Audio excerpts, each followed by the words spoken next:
ओम शांति। आज 8 नवंबर 2024 के साकार बाप दादा के मधुर महावाक्य है। बाबा ने कहा, मीठे बच्चे, तुम यह राजयोग की पढ़ाई पढ़ते हो राजाई के लिए। यह है तुम्हारी नई पढ़ाई। प्रश्न, इस पढ़ाई में कई बच्चे चलते चलते फेल क्यों हो जाते हैं? उत्तर, क्योंकि इस पढ़ाई में माया के साथ बॉक्सिंग है। माया की बॉक्सिंग में बुद्धि को बहुत कड़ी चोट लग जाती है। चोट लगने का कारण बाप से सच्चे नहीं हैं। सच्चे बच्चे सदा सेफ रहते हैं। ओम शांति। यह तो सब बच्चों को निश्चय होगा कि हम आत्माओं को परमात्मा बाप पढ़ाते हैं।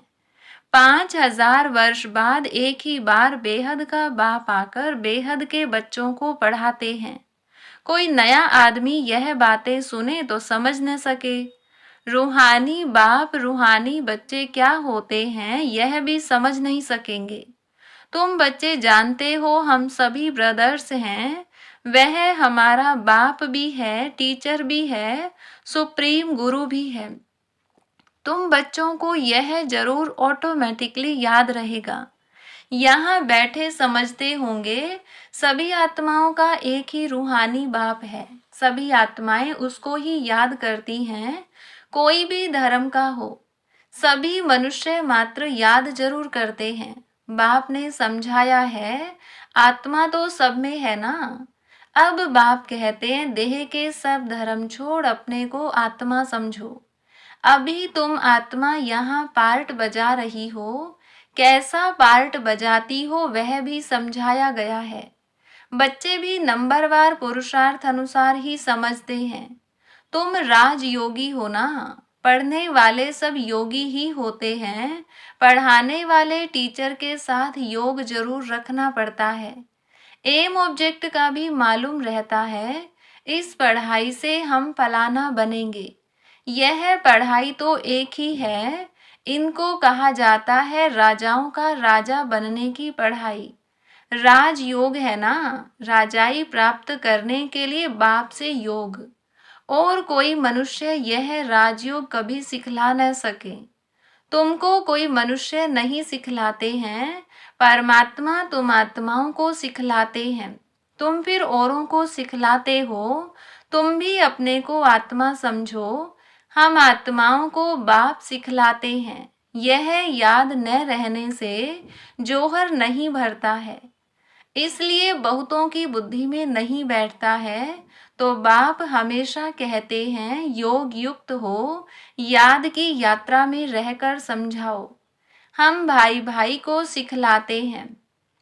तुम भी आत्मा हो, वह सबका बाप टीचर गुरु है। आत्मा को देखना है।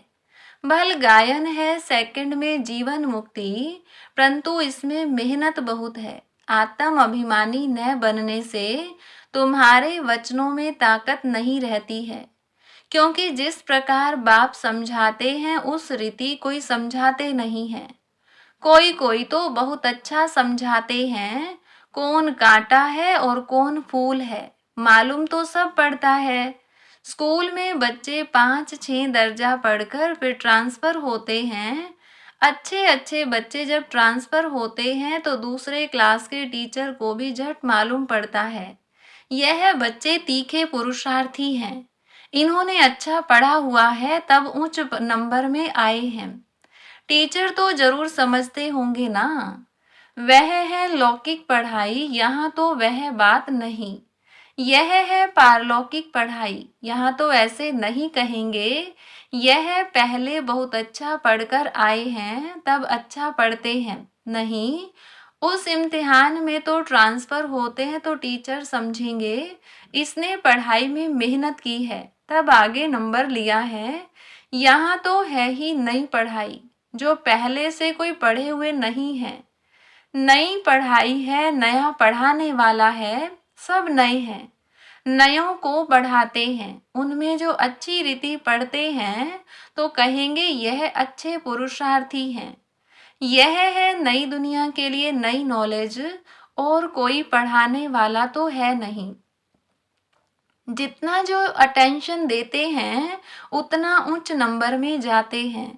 कोई तो बहुत मीठे आज्ञाकारी होते हैं, देखने से ही पता पड़ता है। यह पढ़ाने वाला बहुत अच्छा है, इनमें कोई अवगुण नहीं है। चलन से बात करने से मालूम पड़ जाता है। बाबा पूछते भी सबसे हैं, यह कैसा पढ़ाते हैं, इनमें कोई खामी तो नहीं है। ऐसे बहुत कहते हैं कि हमारे पूछे बिगर समाचार कभी नहीं देना। कोई अच्छा पढ़ाते हैं, कोई शुरू बुद्धि नहीं होते हैं। माया का वार बहुत होता है, यह बाप जानते हैं। माया इन्हों को धोखा बहुत देती है। भल 10 वर्ष भी पढ़ाया है, परंतु माया ऐसी जबरदस्त है। देह अहंकार आया और यह फंसा। बाप समझाते हैं, जो भी पहलवान है उन पर माया की चोट लगती है। माया भी बलवान से बलवान होकर लड़ती है। तुम समझते होंगे बाबा ने जिसमें प्रवेश किया है यह नंबर 1 है, फिर नंबरवार तो बहुत है ना। बाबा मिसाल करके 1-2 का देते हैं, होते तो नंबरवार बहुत हैं। जैसे दिल्ली में गीता बच्ची बहुत होशियार है बच्ची बड़ी मीठी। बाबा हमेशा कहते हैं गीता तो सच्ची गीता है। मनुष्य वह गीता पढ़ते हैं, परंतु यह नहीं समझते हैं कि भगवान ने कैसे राजयोग सिखाकर राजाओं का राजा बनाया था। बरोबर सतयुग था तो एक ही धर्म था। कल की बात है। बाप कहते हैं, कल तुमको इतना साहूकार बनाकर गया, तुम पद्मा पदम भाग्यशाली थे, अब तुम क्या बन गए हो। तुम फील करते हो ना। उन गीता सुनाने वालों से कोई को फीलिंग आती है क्या? जरा भी नहीं समझते। ऊंचते ऊंच श्रीमद् भगवत गीता ही गाई जाती है। वह तो गीता किताब बैठ पढ़ते व सुनाते हैं। बाप तो किताब नहीं पढ़ते, फर्क तो है ना। उनकी याद की यात्रा तो है ही नहीं। वह तो नीचे गिरते ही रहते हैं। सर्वव्यापी के ज्ञान से सब देखो कैसे बन गए हैं। तुम जानते हो कल्प कल्प ऐसे ही होगा। बाप कहते हैं, तुमको सिखलाकर विषय सागर से पार कर देते हैं। कितना फर्क है। शास्त्र पढ़ना तो भक्ति मार्ग हुआ ना। बाप कहते हैं, यह पढ़ने से मेरे से कोई नहीं मिलते। वह समझते हैं कोई भी तरफ जाओ पहुंचना तो सबको एक ही जगह है। कभी कहते हैं भगवान किस न किस रूप में आकर पढ़ाएंगे। जब बाप को आकर पढ़ाना है तो फिर तुम क्या पढ़ाते हो। बाप समझाते हैं, गीता में आटे में नमक मिसल कोई राइट अक्षर है जिसमें तुम पकड़ सकते हो। सतयुग में तो कोई भी शास्त्र आदि होते ही नहीं। यह है ही भक्ति मार्ग के शास्त्र। ऐसे नहीं कहेंगे कि यह अनादि हैं, शुरू से चले आते हैं, नहीं। अनादि का अर्थ नहीं समझते। बाप समझाते हैं, यह तो ड्रामा अनादि बरोबर है। तुमको बाप राजयोग सिखलाते हैं। बाप कहते हैं, अभी तुमको सिखलाता हूं, फिर गुम हो जाता है। तुम कहेंगे हमारा राज्य अनादि था। राज्य वही है, सिर्फ पावन से बदल पतित होने से नाम बदल जाता है। देवता के बदले हिंदू कहलाते हैं। है तो आदि सनातन देवी देवता धर्म के ना। जैसे दूसरे सतो प्रधान से सतो रजो तमो में आते हैं, तुम भी ऐसे उतरते हो। रजो में आते हो तो अपवित्रता के कारण देवता के बदले हिंदू कहलाते हो। नहीं तो हिंदू हिंदुस्तान का नाम है। तुम असल में तो देवी देवता थे ना। देवताएं सदैव पावन होते हैं, अभी तो मनुष्य पतित बन गए हैं, तो नाम भी हिंदू रख दिया है। पूछो हिंदू धर्म कब किसने रचा तो बता नहीं सकेंगे। आदि सनातन देवी देवता धर्म था, जिसको पैराडाइज आदि बहुत अच्छे अच्छे नाम देते हैं। जो पास्ट हुआ है वह फिर रिपीट होना है। इस समय तुम शुरू से लेकर अंत तक सब जानते हो। जानते जाएंगे तो जीते रहेंगे। कई तो मर भी जाते हैं। बाप का बनते हैं तो माया की युद्ध चलती है। युद्ध होने से ट्रेटर बन पड़ते हैं। रावण के थे, राम के बने। फिर रावण राम के बच्चों पर जीत पहन अपनी तरफ ले जाता है। कोई बीमार हो पड़ते हैं, फिर न वहां के रहते न यहाँ के रहते, न खुशी है न रंज, बीच में पड़े रहते हैं। तुम्हारे पास भी बहुत हैं जो बीच में हैं, बाप का भी पूरा नहीं बनते हैं, रावण का भी पूरा नहीं बनते। अभी तुम हो पुरुषोत्तम संगम युग पर, उत्तम पुरुष बनने के लिए पुरुषार्थ कर रहे हो। यह बड़ी समझने की बातें हैं। बाबा पूछते हैं, हाथ तो बहुत बच्चे उठाते हैं, परंतु समझा जाता है बुद्धि नहीं है। भल बाबा कहते हैं शुभ बोलो, कहते तो सब हैं, हम नर से नारायण बनेंगे, कथा ही नर से नारायण बनने की है। अज्ञान काल में भी सत्य नारायण की कथा सुनते हैं ना, वहां तो कोई पूछ नहीं सकते, यह तो बाप ही पूछते हैं, तुम क्या समझते हो, इतनी हिम्मत है? तुम्हें पावन भी जरूर बनना है। कोई आते हैं तो पूछा जाता है, इस जन्म में कोई पाप कर्म तो नहीं किए हैं? जन्म जन्मांतर के पापी तो हो ही, इस जन्म के पाप बता दो तो हल्के हो जाएंगे, नहीं तो दिल अंदर खाता रहेगा। सच बताने से हल्के होंगे। कई बच्चे सच नहीं बताते हैं तो माया एकदम जोर से घूसा लगा देती है। तुम्हारी बड़ी कड़ी बॉक्सिंग है, उस बॉक्सिंग में तो शरीर को चोट लगती है, इसमें बुद्धि को बहुत चोट लगती है। यह बाबा भी जानते हैं।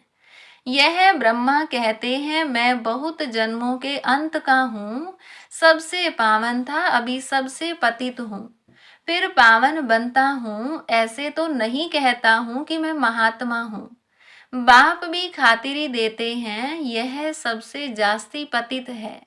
बाप कहते हैं, मैं पराये देश पराये शरीर में आता हूँ, इनके बहुत जन्मों के अंत में मैं प्रवेश करता हूँ, जिसने पूरे 84 जन्म लिए हैं। अब यह भी पावन बनने का पुरुषार्थ करते हैं। खबरदार भी बहुत रहना होता है। बाप तो जानते हैं ना, यह बाबा का बच्चा बहुत नजदीक है। यह तो बाप से जुदा कभी हो नहीं सकता, ख्याल भी नहीं आ सकता कि छोड़कर जाऊं। एकदम हमारे बाजू में बैठा है। मेरा तो बाबा है ना, मेरे घर में बैठा है। बाबा जानते हैं, हंसी कुड़ी भी करते हैं। बाबा आज हमको स्नान तो कराओ, भोजन तो खिलाओ, मैं छोटा बच्चा हूँ, बहुत प्रकार से बाप को याद करता हूँ। तुम बच्चों को समझाता हूँ, ऐसे ऐसे याद करो। बाबा आप तो बहुत मीठे हो, एकदम हमको विश्व का मालिक बना देते हो। यह बात और किसकी बुद्धि में हो न सके। बाप सबको रिफ्रेश करते रहते हैं, सब पुरुषार्थ तो करते हैं, परंतु चलन भी ऐसी हो ना, भूल हो जाए तो झट लिखना चाहिए, बाबा हमसे यह भूल हो जाती है। कोई कोई लिखते भी हैं, बाबा हमसे यह भूल हुई, माफ करना। हमारा बच्चा बनकर फिर भूल करने से 100 गुना वृद्धि हो जाती है। माया से हारते हैं तो फिर वही के वही बन जाते हैं। बहुत हारते हैं। यह बड़ी बॉक्सिंग है, राम और रावण की लड़ाई है। दिखाते भी हैं बंदर सेना ली, यह सब बच्चों का खेल बना हुआ है। जैसे छोटे बच्चे बेसमझ होते हैं ना, बाप भी कहते हैं यह तो इन्हों की पाई पैसे की बुद्धि है। कहते हैं हर एक ईश्वर का रूप है, तो हर एक ईश्वर बन क्रिएट भी करते हैं, पालना करते हैं, फिर विनाश भी कर देते। अब ईश्वर कोई का विनाश थोड़े ही करते हैं। यह तो कितनी अज्ञानता है, इसीलिए कहा जाता है गुड़ियों की पूजा करते रहते हैं। वंडर है मनुष्यों की बुद्धि क्या हो जाती है, कितना खर्चा करते हैं। बाप उलहना देते हैं, हम तुमको इतना बड़ा बनाकर गया, तुमने क्या किया? तुम भी जानते हो हम सो देवता थे, फिर चक्र लगाते हैं। अभी हम ब्राह्मण बने हैं, फिर हम सो देवता बनेंगे। यह तो बुद्धि में बैठा हुआ है ना। यहाँ बैठते हो तो बुद्धि में यह नॉलेज रहनी चाहिए। बाप भी नॉलेजफुल है ना, रहते भल शांति धाम में हैं, फिर भी उनको नॉलेजफुल कहा जाता है। तुम्हारी भी आत्मा में सारी नॉलेज रहती है ना। कहते हैं इस ज्ञान से तो हमारी आंख खुल गई है। बाप तुमको ज्ञान के चक्षु देते हैं। आत्मा को सृष्टि के आदि मध्य अंत का पता पड़ गया है। चक्र फिरता रहता है। ब्राह्मणों को ही स्वदर्शन चक्र मिलता है। देवताओं को पढ़ाने वाला कोई होता नहीं। उनको शिक्षा की दरकार नहीं। पढ़ना तो तुमको है, जो फिर तुम देवता बनते हो। अब बाप बैठ यह नई नई बातें समझाते हैं। यह नई पढ़ाई पढ़कर तुम उच्च बनते हो। First so last, last so first, यह पढ़ाई है ना। अभी तुम समझते हो बाबा हर कल्प आकर पतित से पावन बनाते हैं। फिर यह नॉलेज खल्लास हो जाएगी। अच्छा, मीठे मीठे सिकिलधे बच्चों प्रति माता पिता बाप दादा का याद प्यार और गुड मॉर्निंग। रूहानी बाप की रूहानी बच्चों को नमस्ते। रूहानी बच्चों की रूहानी बाप दादा को नमस्ते। धारणा के लिए मुख्य सार, पहली पॉइंट, बहुत बहुत आज्ञाकारी मीठा होकर चलना है। देह अहंकार में नहीं आना है। बाप का बच्चा बनकर फिर कोई भी भूल नहीं करनी है। माया की बॉक्सिंग में बहुत बहुत खबरदार रहना है। दूसरी पॉइंट, अपने वचनों में ताकत भरने के लिए आत्म अभिमानी रहने का अभ्यास करना है। स्मृति रहे बाप का सिखलाया हुआ हम सुना रहे हैं तो उसमें जोहर भरेगा। वरदान, अविनाशी नशे में रह रूहानी मजे और मौज का अनुभव करने वाले ब्राह्मण सो फरिश्ता भव। आप ब्राह्मण सो फरिश्ते देवताओं से भी ऊंचे हो। देवताई जीवन में बाप का ज्ञान इमर्ज नहीं होगा। परमात्म मिलन का अनुभव भी नहीं होगा। इसलिए अभी सदा यह नशा रहे कि हम देवताओं से भी उच्च ब्राह्मण सो फरिश्ता हैं। यह अविनाशी नशा ही रूहानी मजे और मौज का अनुभव कराने वाला है। अगर नशा सदा नहीं रहेगा तो कभी मजे में रहेंगे, कभी मूंझेंगे।